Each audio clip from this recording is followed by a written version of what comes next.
Hai, Hai, salam salam Katolisitas. Katolisitas. Pada hari ini kita akan belajar bersama-sama tentang Kompendium Katekismus Gereja Katolik. Ya. Oke, pertanyaan yang ketiga. Bagaimana mungkin manusia mengenal Allah hanya melalui terang akal budinya? Memang bahwa manusia itu diciptakan oleh Allah, tadi dikatakan mempunyai akal budi ya dan kehendak, dan melalui akal budi ini maka manusia bisa mencari Allah ya. Caranya gimana?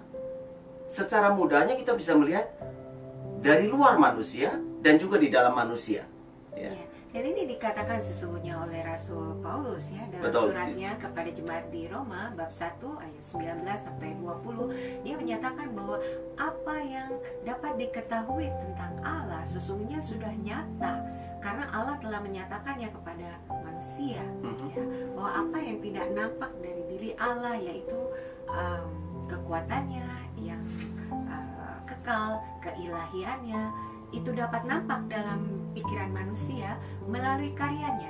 Betul. Sejak dunia diciptakan. Iya, karena kalau orang melihat satu ciptaan, ya misalkan ada satu alam raya yang begitu indah dan penuh keteraturan, maka secara akal budi kita bertanya, sebenarnya siapa yang menciptakan ini kan ya? Karena tidak mungkin semuanya terjadi dengan sendirinya. Sesuatu yang teratur tidak mungkin terjadi dengan sendirinya. Kita tidak mungkin mengatakan ada orang yang melempar semen, kemudian kayu atau besi, terus tiba-tiba jadi deh satu rumah ya, yang penuh keteraturan. Nggak mungkin ya. Oleh karena itu dari alam ciptaan maka kita bisa sampai kepada penyebab dari yang menciptakan itu, yaitu Allah. Dan kita juga bisa bahwa Allah itu ada. Betul, dan kita bisa melihat juga ke dalam diri manusia ya. Nah, terutama memang pada saat-saat seperti ini ada orang yang mungkin pada saat wabah seperti ini ada orang yang mulai meragukan Allah.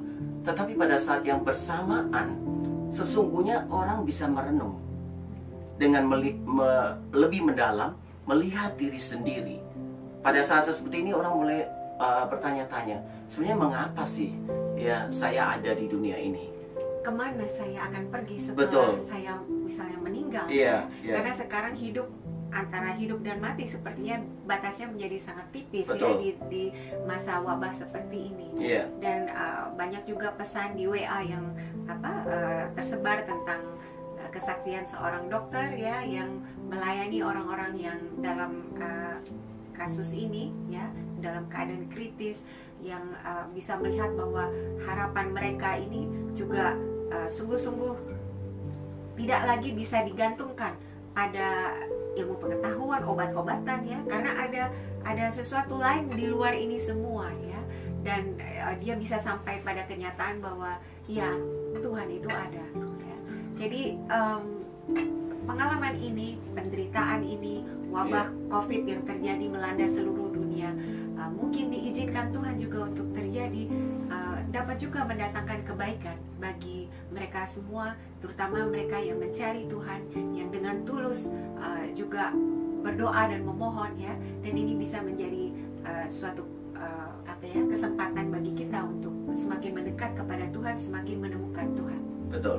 Dan manusia juga bisa menemukan Tuhan lewat hal-hal yang bersifat metafisik ya, di atas sesuatu yang kelihatan. Seperti contohnya kalau manusia merenungkan tentang kebaikan, tentang kebenaran, keindahan, nah itu akan membawa pada sang kebenaran itu sendiri, atau kebaikan itu, atau keindahan itu sendiri, yaitu Allah.